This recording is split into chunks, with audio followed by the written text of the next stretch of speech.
The best of money matters. Wealth Tracker.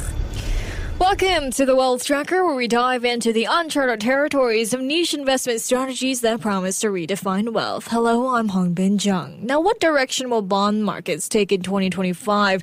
And how can investors actively position their fixed income portfolios for a world where uncertainty is the only certainty? It's been a tough environment for bond markets over in the U.S., and some say it could get even worse. But will it be the same case for the Singapore bond market? Well, to explore the opportunities and risks and to identify key themes to watch in the bond market, joining me now is Rachana Mehta, who is the regional co-head of fixed income at Maybank Asset Management. Rachana, welcome to the show. Thank you, Hongbin, for having me in the show. Thank you so much for joining me. Rachana, Wall Street investors entered each of the past 2 years brimming with optimism about U.S. Treasurys and other types of high-quality debt, but each time they were disappointed. Now they're far more guarded. In recent weeks, money managers have been dumping Treasurys while savers have been rushing out of longer-term bond funds. But while it was a disappointment in the U.S., what about our local bond market here in Singapore? How have Singapore bonds fared over the past 2 years? Actually, even Singapore bonds have sold off with higher U.S. rates, especially after COVID. Because you see rates, even in Singapore, the rates have gone up, especially the short-term rates have gone up from 1% to 3.5%, which we hit a peak in 2023. But surprisingly, actually, if you look at in 2024, despite the U.S. government bonds, especially the 10-year U.S. Treasury, sold off from 4 to 4.5%. But if you look at the 10-year Singapore government bonds, actually they were the same at the beginning of 2024 and end of 2024, ending at about 2.86% yield, So actually Singapore started outperforming U.S. bond market last year, given that we have higher fiscal surplus and actually investors started worrying about the U.S. fiscal deficit. So I feel from that perspective, actually Singapore bonds did pretty okay last year, where the 10-year bonds remain in the range of like 2.7 to about 3.5%, but it ended the year unchanged compared to U.S. Treasury, which almost sold off by 50 basis points in 2024. I see. So how are you feeling about the bond market for 2025? What's the outlook like for Singapore bonds in the new year? I believe it's not an easy call, as you said. There's a lot of volatility with tariffs and growth slowing.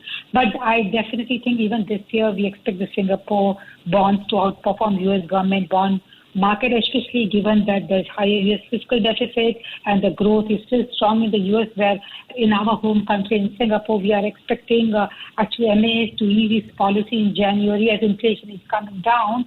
So I do believe there is some volatility in the first half of 2025, given that Singapore is still correlated with U.S. rates. So we do believe that currently the 10-year is about 2.85%.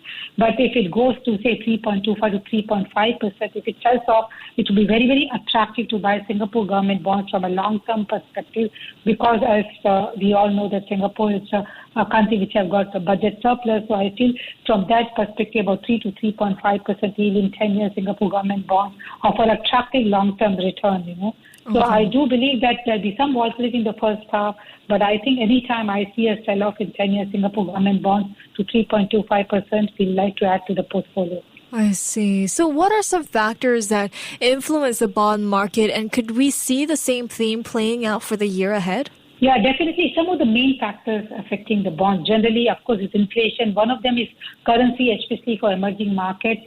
And our U.S. bond market also is becoming a factor, given that there's a high correlation between Singapore and U.S. government bonds. So main important thing is growth, inflation, and currency aspect, which really affects the bond market.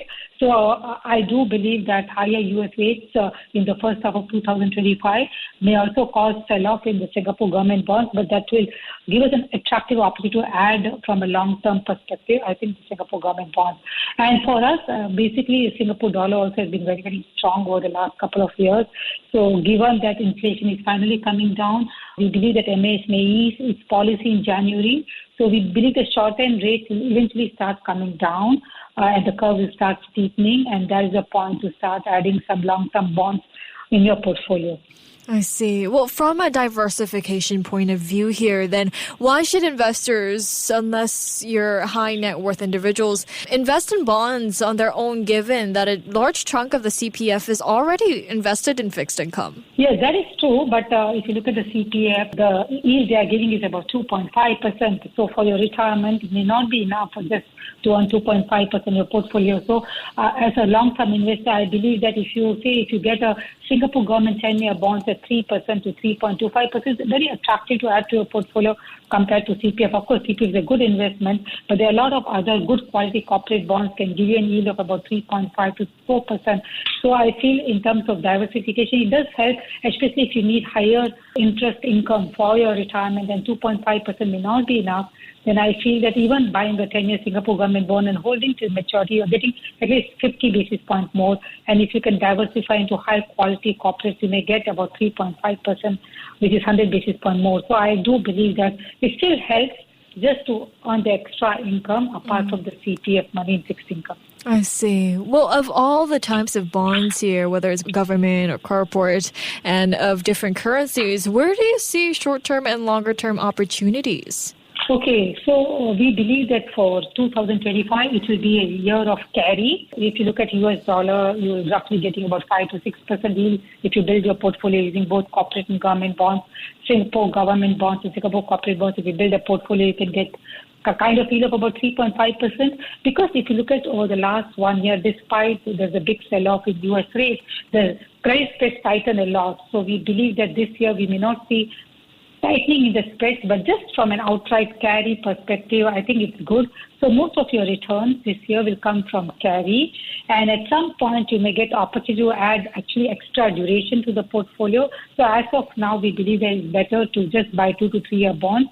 But when actually you see a sell-off in 10 and 30-year bonds, both in US and Singapore, as I mentioned, Singapore currently the 10-year government bond is yielding about 2.8, 2.9%. So if you see any time there's a sell-off of 3.25 to 3.5, I think there's a good time to go long, the long-end government bond. So as of now, we believe that it's better to stick both in US dollar and Singapore dollar, stick to 2 to 3 year part of the curve, because you're getting a good carry for, like, for example, for US corporate bonds in Asian dollars, you're getting about 5.5% carry. For Singapore corporate bonds, about 3.3 to 3.5. So it's good to buy 2 to 3 year bonds, but at some point when the bond market sells off, it's good to add long-end bonds to your portfolio. I see. Well, speaking of which then, are there any risks investors should be aware of that could impact the bond market this year? Yes, definitely. For example, in the U.S., inflation is one of the key risks, because suddenly, as of now, we have seen the trajectory of inflation is down across the U.S.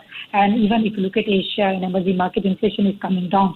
But for one thing which is very sticky in the U.S. is the service inflation. So if the service inflation in the U.S. continues to hold higher, then inflation may come back. Recently, a lot of Fed speakers have been talking about higher inflation. Plus, the other thing is the higher fiscal deficit. If you look at across the globe, whether it's US, Europe, Japan, they're all running higher fiscal deficits. So that may create a sell-off in the bond market because the supply will be more than the demand. So these are some of the key factors which we are worried about. But I think from a Singapore perspective, we are not worried that much about the deficit. As I said, Singapore government is running a surplus. But however, given the close correlation of Singapore with the U.S. government bond market, you may see some sell-off. But generally, the biggest risk we are worried about is inflation and higher deficit, fiscal deficits across the developed market. So these are the few things which I think investors should look out, at least for the next 2 to 3 months. I see. Well, on the note of falling interest rates here, Rachana, let's also take a look at some alternatives to fixed deposits. Now, if you're a conservative investor, where could you put your money instead of in fixed deposits now that the interest rate is falling? Actually, if you look at a lot of money market funds, in Singapore is offering a lot of good opportunities. And the difference between money market and FD is like FD, you cannot break. But for money market funds in Singapore, you can actually daily subscribe and redemption, and you can get your cash like T+0, T+1 basis.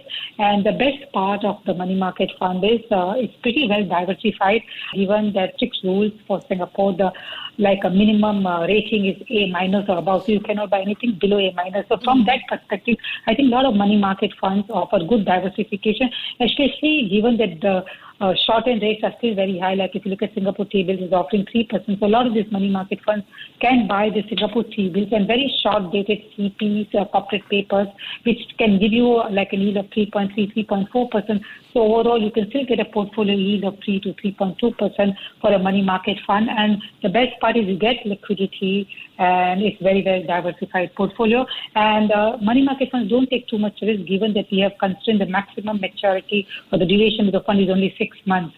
So from that perspective, also, I think it gives you a better diversification tool compared to fixed deposit if you're looking to invest. I see. Well, the placing in money market funds is not also, 100% risk-free. So how should investors manage their risks? What should they look out for? Yeah, actually, yes, that's true that nothing is risk-free. But as long as you believe that interests are not going to go higher, I think the money market fund portfolio will be very, very stable. As I said, most of the maturity is only 6 months. So your daily NAV will not fluctuate too much. But if interest rates start rising, which happened in 2022, then you would have seen some volatility where your NAV would have dropped slightly below 1. But generally, money market NAV is pretty stable. If you look at even the fixed deposits, technically, given that you look at the new rules, only 100,000 Sing dollar is actually secured, correct? The rest all is still not secured. So from that perspective, I think even money market fund is similar, but I feel as long as the interest rates are not going to go higher, you can get a stable NAV and a stable yield by investing in money market funds. I see.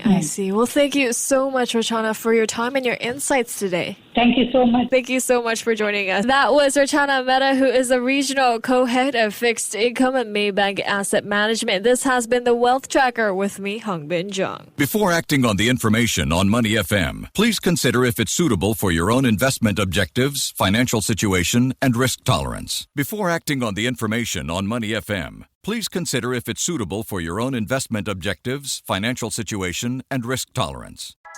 To listen to more great interviews, download our podcasts at audio.sg or download the audio app. That's AWEDIO, audio at the App Store and Google Play.